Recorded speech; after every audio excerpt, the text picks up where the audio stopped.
Welcome back to Investing Talk podcast. Today we're tuning our attention to Tencent Music Entertainment Group, a really significant player in China's online music world. You shared some interesting information covering their recent performance, where they stand financially, and the bigger picture of the market they operate in.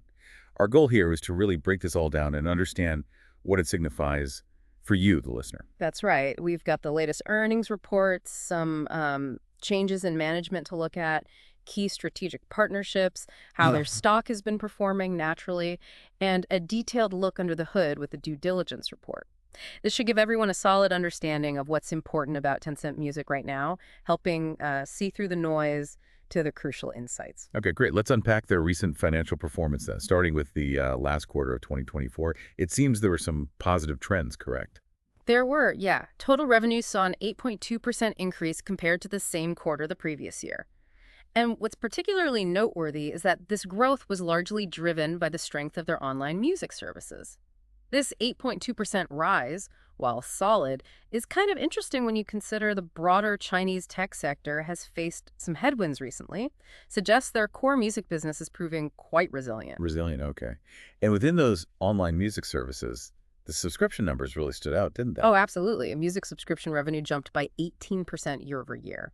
What's fascinating here is that this wasn't just about, more people signing up. It was also driven by an increase in the average amount each paying user is spending.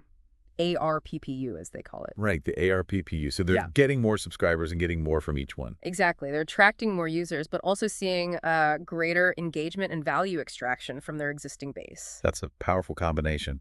How did the full year 2024 look overall? For the entire year, the revenue came in at RMB 28.4 billion, which is roughly US $3.89 billion. That represents a 2.3% increase compared to the year before. So while maybe not quite as high as that Q4 growth rate, it still indicates, positive momentum over the longer term. Okay. And how did that revenue translate to their bottom line, their profitability? Well, very favorably in the short term, looking at Q4 again, their diluted earnings per ADS showed a significant increase. It reached RMB 1.26, that's about US 17 cents, up quite a bit from RMB 0.83 in the same quarter of 2023. And their net income for that quarter also saw substantial growth, came in at RMB 2.08 billion. That's a 47.3% increase year over year. Wow, 47%. That really highlights a big jump in efficiency or profitability, doesn't it? It really does. A significant improvement. So with numbers like that, how did the stock market react? Unsurprisingly, quite positively. On March 18th, 2025, the stock price experienced a notable surge, 12.17%. This was likely fueled by anticipation of these strong earnings and just the overall positive feeling around the company's performance. A good day for investors then. Was there any significant change in trading volume around that time? Yes, definitely increased trading volume following the earnings announcement. This heightened activity is pretty typical after news like this, as the market adjusts its valuation based on the new information. It's also worth keeping in mind that increased interest can sometimes lead to short-term price swings, a bit of volatility, as the market digests everything. Right, digests the news. Looking at the bigger picture then, what has the overall trend for the stock been like, say, over the last year? The general trend has been upward, and as we've discussed, this has largely been attributed to the strong and consistent performance of their online music services. Investors are clearly viewing that as a key driver of future growth. And it sounds like analysts are also, optimistic. That seems to be the case. At least one prominent analyst issued a strong buy rating on the stock. They put a price target of $15, suggesting they believe there's still room for the stock to appreciate further. Interesting. Now, shifting gears a bit, let's talk about strategic decisions. Any recent changes in leadership or big moves they've made? Certainly. We saw the addition of Mr. Yip Sung to their board of directors. He replaced Mr. Matthew Yunming Chang. Now, these kinds of changes at the board level, they can sometimes signal potential shifts in the company's strategic direction. So it's definitely something investors should, pay attention to. Okay. A new perspective on the board. Could mean different priorities. Could be. A change like this can indicate a desire to bring in different expertise or maybe focus on new areas. Based on Mr. Sang's background, this could potentially influence Tencent Music's approach in areas like Well, without more specifics on his expertise for our sources, it's hard to say definitively, but these changes often do precede new initiatives. Makes sense. And they also renewed a pretty significant agreement with a major music label, right? Yes. They extended their multi-year strategic licensing agreement with Universal Music Group. If we connect this to the bigger picture, this is a crucial move. Really crucial. It ensures they maintain access to a vast and popular catalog of music, which is, well, fundamental to attracting and keeping users on their platforms like QQ Music and Kugu. Right. That solidifies their position in the industry, doesn't it? It absolutely does. Okay. What about their overall financial health? Beyond just the quarterly revenues and profits, how stable are they? They appear to be in a very stable financial position, actually. They have a significant amount of cash on hand Hmm. and a relatively low level of long-term debt. This provides them with a buffer against, economic uncertainties, but also gives them flexibility. Flexibility to pursue potential investments or other strategic opportunities down the road. And it looks like they're also returning value to shareholders. They are. They have a consistent track record of paying dividends. The current yield is around 1.12%. Plus, they've also been actively repurchasing their own shares, which is often seen as a sign that management believes the stock is maybe undervalued. It also helps boost earnings per share. Okay, so a lot of encouraging signs on the financial and strategic fronts there. Now let's maybe zoom out a bit, look at the broader industry they're in and how Tencent Music stacks up against competitors. Right. The online music streaming market in China itself is still growing, and Tencent Music is clearly benefiting from this expansion. What's kind of interesting to consider is that their dominant position within China really sets them apart from, say, the global players like Spotify or SiriusXM, who operate across many different international markets with different dynamics. So they're really the major force in their home market. That's a fair way to put it, a very strong position. And they seem laser focused on continually improving the user experience on their platforms. That seems to be a key part of their strategy to maintain that competitive edge, making their app sticky, engaging. How do some of their key financial metrics compare against those global players, like Spotify?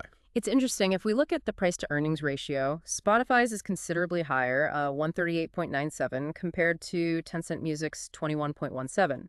However, Spotify also boasts a higher return on equity, 29.27% versus Tencent Music's 11.66%.